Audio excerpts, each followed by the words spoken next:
حضرت علی رضی اللہ تعالی عنہ نے فرمایا، دو قسم کے لوگ بہت ہی جلدی مر جاتے ہیں۔ وہ دو لوگ کون سے ہیں؟ ملاحظہ فرمائیے ویڈیو کو مکمل دیکھ کر۔ محترم ناظرین، حضرت علی رضی اللہ تعالی عنہ کی مجلس میں ایک شخص کھڑا ہوا اور کہنے لگا، حضرت میرا ایک سوال ہے۔ حضرت علی رضی اللہ تعالی عنہ نے کہا، بتاؤ کون سا سوال ہے؟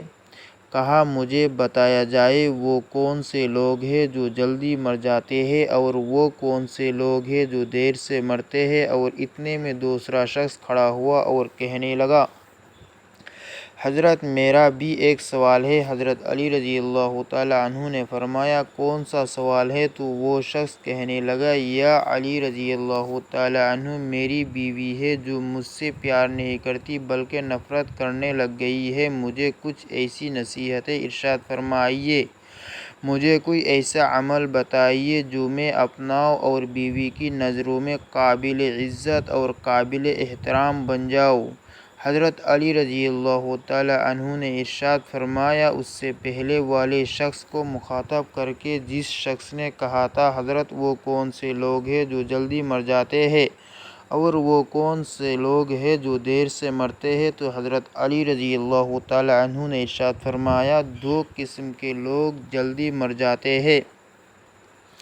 پہلا وہ لوگ جو غصہ کرتے ہیں۔ حضرت علی رضی اللہ تعالی عنہ نے ارشاد فرمایا، جو لوگ غصہ کرتے ہیں، غصہ کرنے والے لوگ دیگر لوگوں کی نسبت سے جلدی مر جاتے ہیں۔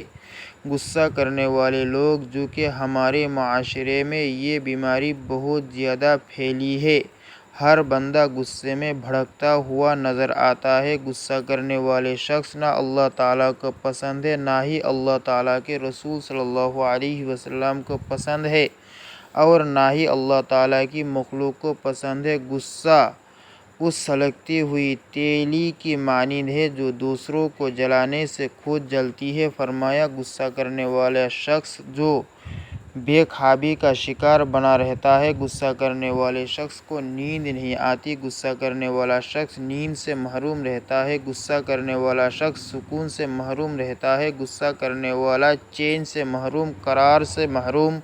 غصہ کرنے والا شخص پھیپھڑوں اور دل کا مریض بن جاتا ہے۔ جب یہ پھیپھڑوں اور دل کا مریض بن بیٹھتا ہے تو یہ شخص جلدی مر جاتا ہے۔ ناظرین کرام، غصہ انسان کی شخصیت کا باطنی اظہار ہوتا ہے۔ جب انسان کے مزاج کے خلاف کوئی بات ہو جائے تو اسے ناپسندیدہ عمل کے رد عمل میں کیے جانے والے اظہار کو غصہ کہتے ہیں۔ غصہ انسانی فطرت کا لازمی جزو ہے، لیکن اگر یہ ایک خاص حد سے تجاوز کر کے انسان کو اندرونی اور بیرونی طور پر مصائب میں مبتلا کر دے تو کسی مسند ماہر نفسیات کے مشورے سے اس کا تدارک ضروری ہے، ورنہ یہ ڈپریشن جیسے امراض کا موجب بن جاتا ہے۔ علامات غصہ کرنے والے شخص کو: ہائی بلڈ پریشر، چہرے کے سرخ ہو جانا، دل کی دھڑکن کا تیز ہونا، تیز تیز سانس لینا وغیرہ۔ ایک شخص نبی کریم صلی اللہ علیہ وسلم سے سوال کرتا ہے، یا رسول اللہ صلی اللہ علیہ وسلم، وہ کون سا عمل ہے جو مجھے اللہ کے غضب سے محفوظ رکھے؟ تو آپ صلی اللہ علیہ وسلم نے فرمایا، تم غصہ نہ کیا کرو، اللہ تعالیٰ بھی تم پر غصہ نہ ہوگا۔ جوانوں، اگر لمبی عمر چاہتے ہو۔ دوسرا شخص، وہ جو ہر وقت، ہر گھڑی، ہر لمحے اپنی نظریں ادھر ادھر پھیراتا رہتا ہے، وہ شخص بھی جلدی ہی مر جاتا ہے۔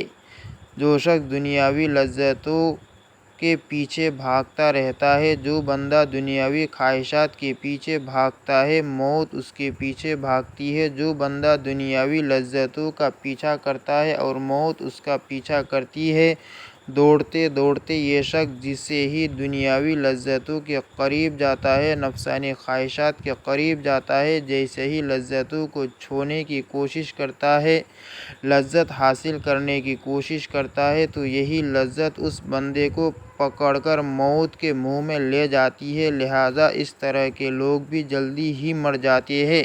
حضرت عائشہ صدیقہ رضی اللہ عنہا سے روایت ہے، آپ فرماتی ہیں، میں نے رسول اللہ صلی اللہ علیہ وسلم سے دریافت کیا، عورت پر سب سے زیادہ کس کا حق ہے؟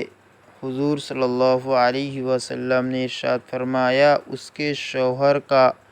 پھر میں نے عرض کیا، مرد پر سب سے زیادہ کس کا حق ہے؟ آپ صلی اللہ علیہ وسلم نے ارشاد فرمایا، اس کی ماں کا۔ ایک صحابیہ رضی اللہ عنہا نے جب خاوند کے حقوق کے بارے میں سوال کیا تو آپ صلی اللہ علیہ وسلم نے فرمایا، آدمی کا اس کی بیوی پر حق یہ ہے کہ اگر اس کے بدن پر کوئی زخم ہو اور وہ اسے چاٹ لے تو بھی اس نے اس کا حق ادا نہیں کیا۔